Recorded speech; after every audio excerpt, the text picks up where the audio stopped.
So this is awkward. I know what your subscription feed looks like right now. You know what your subscription feed looks like right now. It's a bunch of black boxes, a bunch of people going, this is the best thing Electron's ever done. It's so good. It's so great. Let me tell you something, okay? I'm not a synfluencer.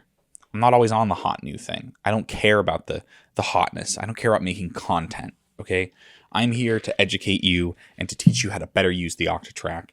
And I don't need to hop on the newest hype train to get your attention, right? I believe our relationship is deeper than that.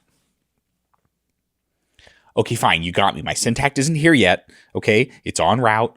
It's coming from Perfect Circuit. God bless. Affiliate links down below. Go buy it from them. Great people. They employ good people. And others, I'm sure.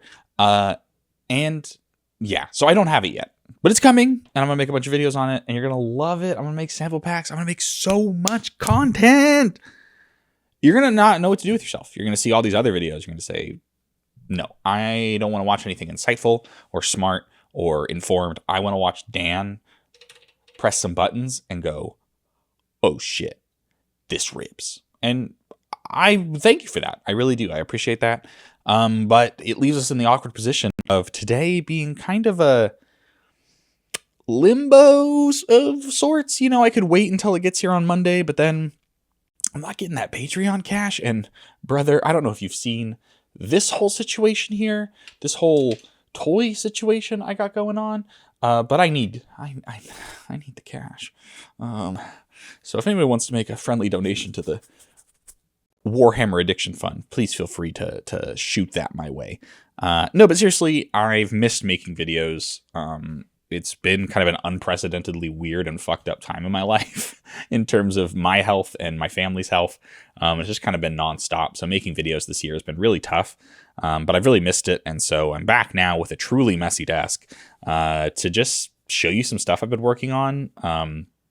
It's been no secret that I've been struggling with creativity this year. I've tried to be very upfront with that because I think that it's so easy to watch a YouTuber and feel like, man, they got it all figured out. Look at all this music they're making. They must be making music all the time. I've been struggling like the Dickens to make anything worth a damn this year. And oftentimes I'll sit down to make something and I'll be like, oh, I'm gonna make a video about sampling this thing. And then I just don't do anything with it. And then it sits there and I just leave it alone and get real sad for a bit.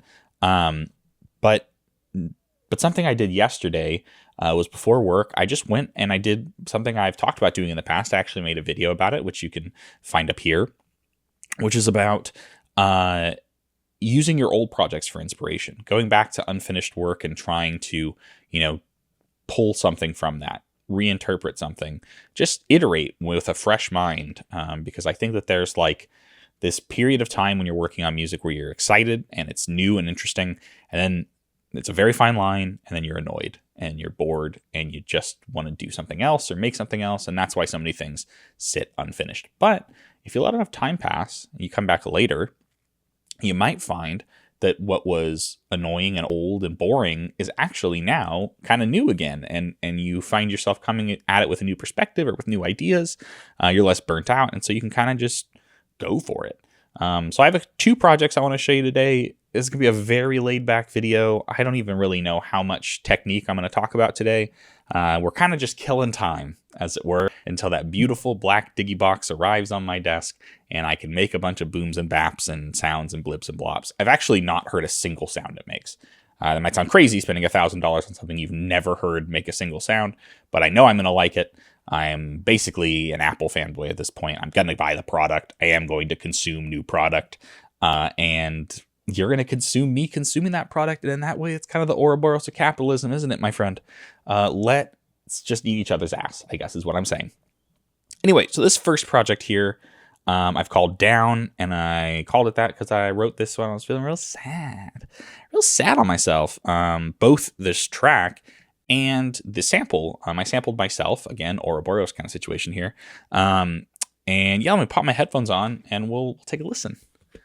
Shika! Well, that didn't work. Neither did that.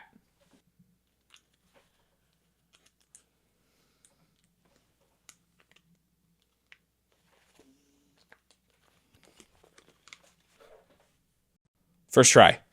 Yeah. So this sample actually comes from something I did when I had a much larger setup, using mono Norns and the grid thing. It's real hipster and cool, and it's minimal, and you don't know what the fuck it is, and so it seems intriguing. Anyway, it's great. I loved it. Eventually, I couldn't justify having it anymore, so I sold it. But yeah, it sounds like this. It's just kind of this mangled collection of loops, very ambient. You know me.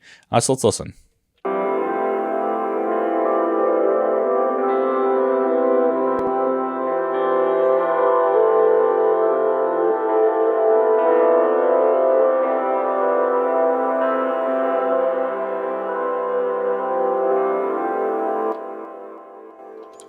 And it has this very, I don't know, this really melancholy feel to it, right? Especially I had a shallow water pedal, which is one of the best pedals could ever recommend, by the way. It's so simple in what it does, but what it does so well. Kind of just adds warble. It's very nice. Yeah, something about that. It just feels like, I don't know. It just feels sad. And I was really dealing with intense depression at that time. It was like early COVID. I was unemployed, sleeping until noon every day. I don't know why I'm telling you this, but I believe in open lines of communication. It sucked, but I'm better now. And that's a message for you, the viewer. Just start a YouTube channel and get validation from tens of adoring fans. That's my solution to depression. Surely there's no problem with that, both sustainability wise and like egoistically. But listen, that's what I did to it. That's what it sounds like. Something I did is immediately I knew I wanted too many effects on this. So I have a filter and a delay, and then I have a neighbor machine below it, which just lets you add more effects and do more fancy stuff. So I have a chorus, and then all that goes into a reverb. You know I got to have that. I'm realizing now that I maybe want the delay to be at 96 instead of 48. Hot tip about the delay on the aux track, if you don't already know.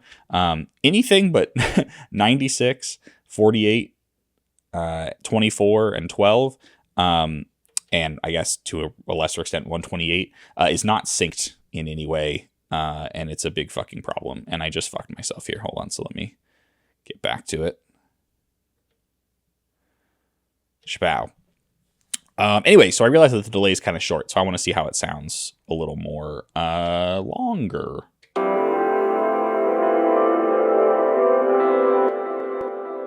Yeah, that's a little more what I was looking for. I was working kind of fast on this. So what I did was I sliced it up as I am wont to do, and it sounds like this.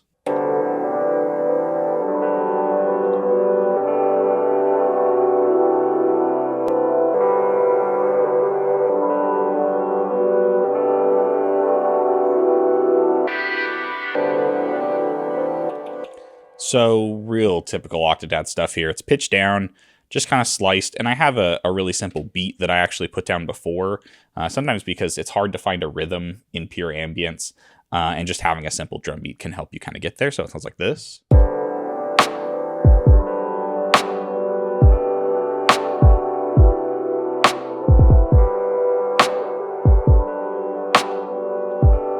And we have a bass here.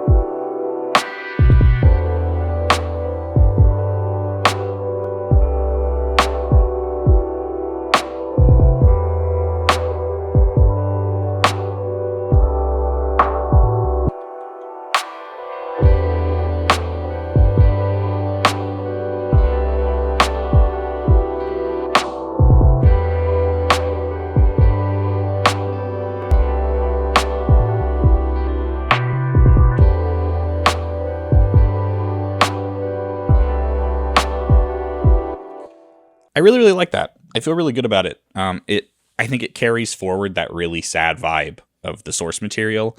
But, you know, it has a beat behind it. So it's immediately more valid, and people will take it more seriously because nobody likes ambient music. It's boring and sad.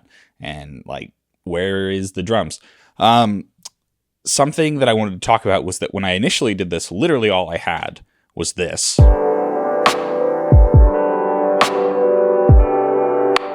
And I don't really know why I felt down about it at the time. But I just wasn't stoked on it. I don't know. So I left it there. And then I came back yesterday and I did something I couldn't believe that I hadn't done, which is the same thing I always do, which is just take the same sample and pitch it up and have a little fun with it. So I did that. I pitched it up, and right away, I played these slices. And I was like, oh, okay, I know what I have to do. And so it sounds like this.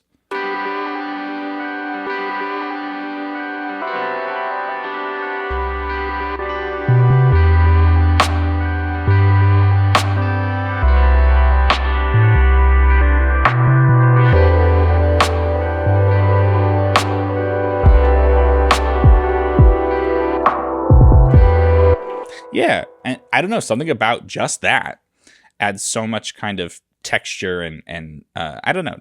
It's something more, and I think it pushes forward the mood, which is already very sad and kind of yearning. I feel like that is just like the kind of whipped cream on top of the sad sundae that I am making with this track. So ultimately nothing crazy going on here. Like I said, this is really not about technique. This is just kind of hanging out and showing you like, look, man, I like to think of you guys as my friends, okay? And for the past year, I mean, for all of this year, music has been miserable for me. Like, to be completely honest with you, I just have not had any inspiration at all. I've been very tired. Other hobbies have been taking up my time. I think partially subconsciously because I just feel like I'm a failure, to be real with you sometimes at music. And I want you to know that I'm feeling these things. I want you, when you feel these things, to look at me and say, well, he feels those things, so at least I'm also feeling what he's feeling. Or maybe, I don't know. I don't know if people look up to me. I sure hope not, because I'm just some fucking dude. But I've looked up to YouTubers in the past, and like sometimes I felt like they were godly in terms of their ability to create. So like whenever, any time any of them showed any vulnerability, it like hit me hard. So I don't know if I could do that for somebody else, so they can look at me and say like, oh, he fails too. Like, yeah, dude, I'm in a constant state of failure. Just like my dogs are in a constant state of never failing to be the cutest. Watch this. Who are the cutest boys in the world? Who's the cutest boys in the world? Come here. Come here. Are they dumb? Or are they stubborn? Or is it both? Who's to say? But I love them more than anything in the world. All right, man, let's check out this other project. So that was one. And then the other one, I don't sample myself, so it's not nearly as masturbatory. I actually sample a wonderful song by Geotick, who, if you haven't heard of, is fantastic. It's kind of a side project of the artist Baths, also fantastic. And they kind of have two different projects. They have very ambient kind of guitar-driven stuff, which is great. And then they also have stuff that I would describe as just more Baths, which is great also. But this is definitely the ambient side of that. And I love it. And so I sampled it because I wanted to take a beautiful piece of music and make it worse. And that's what I did. And it sounds like this.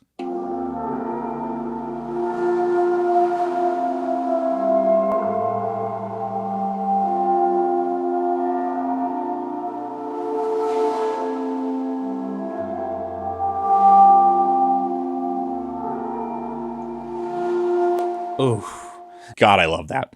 And as you can hear, I have some effects on it. It's just a filter and a reverb. It's nothing crazy. I just kind of wanted to clean up the sample a little bit because it does so much on its own. And similarly, I sliced it up, and I sliced it up into 8 slices. And you can see very quickly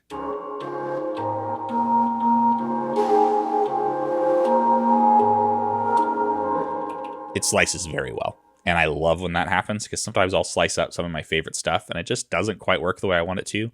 And that's a huge bummer. But this worked out really well. And so it started with this little simple pattern here.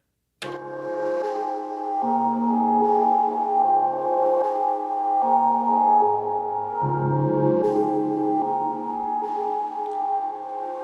we got this little snare, my favorite.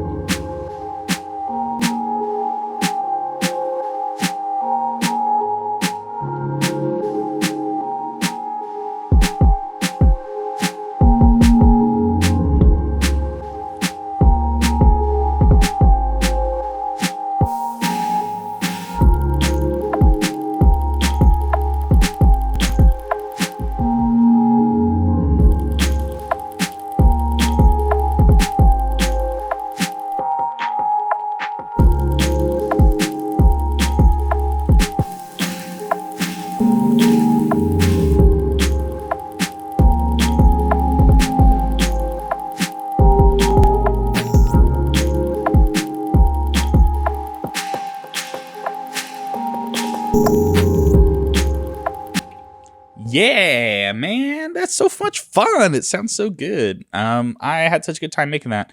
But then after I made that little loop, you know how it goes. I listened to it like 80 times and I was like, I hate it. I hate it so much and I don't want to listen to it anymore. And rather than try to make new good music, instead, I will leave it alone and be very sad. Why work when you can be sad? That's what I always say. And so, yeah, there's one other part. I don't know if it's in this first pattern. It's not. So I actually lied to you just then. I lied right to your face. I have another pattern here, which is basically the same thing. But cheeky little lead, isn't it?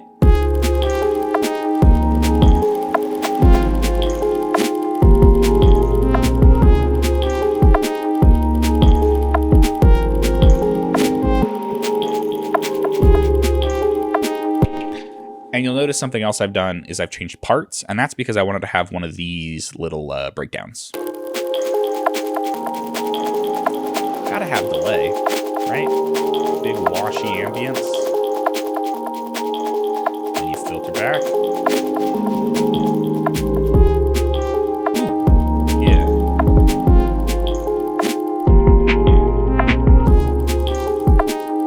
Nice. Okay, so after that, I was like, I hate it, and so I left it alone for a bit.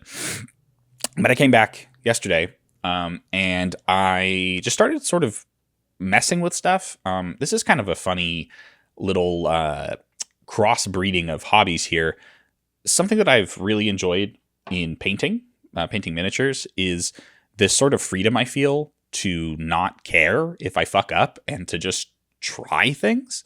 I don't really have a miniature here that's a good example of that, but like, this one time I was painting this thing and I was just like, I'm just going to paint a base shade of blue and then I'm just going to coat it in a fucking 10 glazes of slightly lighter blues over and over. And it ended up with this really cool kind of washy palette. Paint's too thick, looks kind of ugly, but I learned something, right? And I learned something through experimentation and not really caring if I failed. And so I wanted to take that same approach to making music and just not care as much, because I think that's sort of why people, when they're first making music, have this unbridled joy, because they don't really care if they're failing, or at least they shouldn't. They're just having a good time actually making things. And so I did that here. And what I did was I took the drum loop here, this one, and I just kind of sliced it on beat with the other drums. It sounds like this.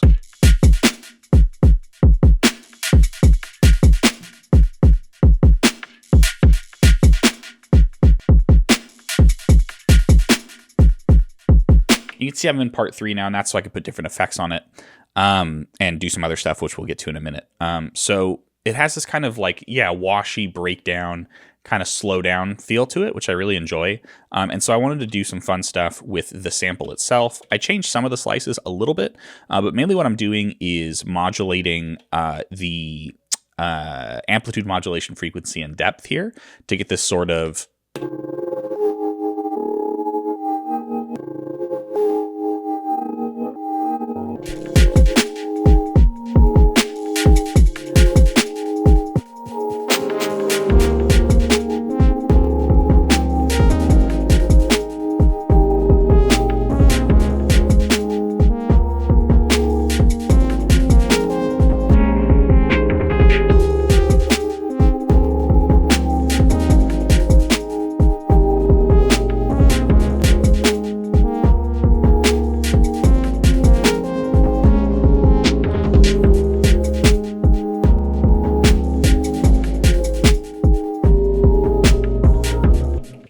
And so, as you can hear back on pattern 3, let's not get ahead of ourselves.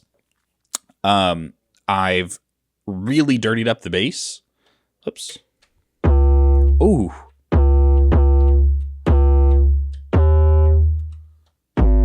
Oh, love that.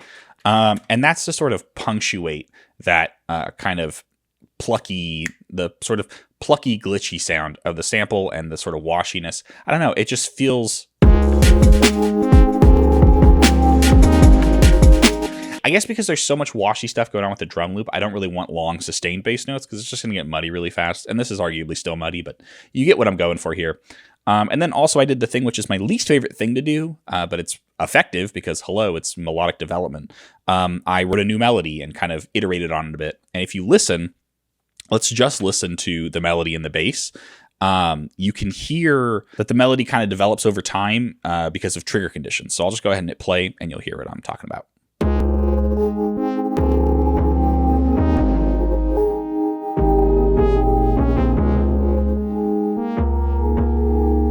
So pay attention as it comes back around.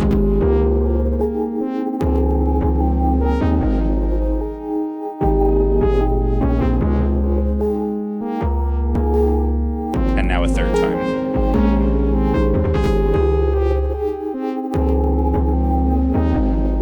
And so you hear in 4 bars, I'm just getting so much variation. And the way that I'm doing that is just through trigger conditions. This is why trigger conditions are so powerful, why I demand that every student I talk to knows about them very soon, immediately after parts. They're just so good for this kind of stuff. Because if you see here, this is happening 1 of every 3 times. This is happening 2 of every 2 times. This is happening 3 of every 3 times. This is nothing. This is happening 2 of every 2 times. And it just on and on like that. And so you just get this developing sound where some notes are triggering with other notes. And there's sort of octave pitches that are happening every so often that just, really change the characteristic of the sound. And so I don't really have to worry as much about changing patterns or changing things. I can kind of just vibe and let the song do its thing.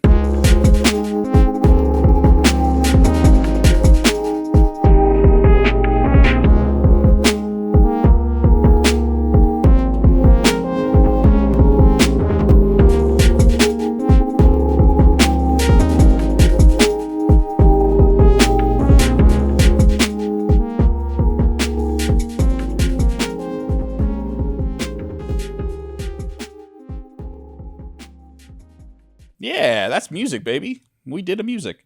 So, yeah, I mean, look, that's not perfect, and I'm not crazy stoked on it, but, like, you could easily see how you could take this pattern, copy it a few times, and then just remove elements, and bam, you have song development right there. You're having a good time. You should probably change the slices of the sample a bit, maybe even sample a different part of the song. Kind of hard because it's an ambient piece, but you get the idea. Fun, iterative, and man, I gotta tell you, it's the first time I felt excited about music maybe all year. And I know that might be weird to hear because I've been making videos all year. But, that's life. That's what making content is once you get to a certain point where there's monetary value. And I want to be upfront about that, I make videos because I like making videos. I make videos because I like the feedback and I like talking to people and I like being dumb and silly. But it also makes money. And I need money to feed my kids and also my endless addiction to toys and other hobbies.